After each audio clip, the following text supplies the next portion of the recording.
Денят, в който реших да поискам помощ, не реши всичко. Но беше денят, в който започнах да връщам живота си.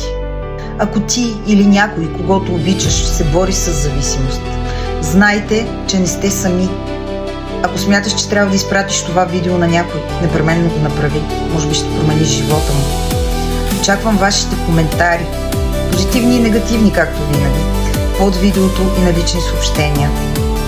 Но просто не чакайте да стане по-лошо. Поисканата помощ е началото на възстановяването. И накрая искам да ви кажа едно, че зависимостта може и да е невидима, но надеждата е реална. И никой не трябва да преминава през това сам.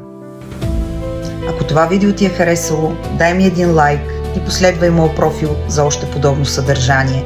Аз ти желая, както винаги, да имаш прекрасен ден и остани трезвен. Чао, чао!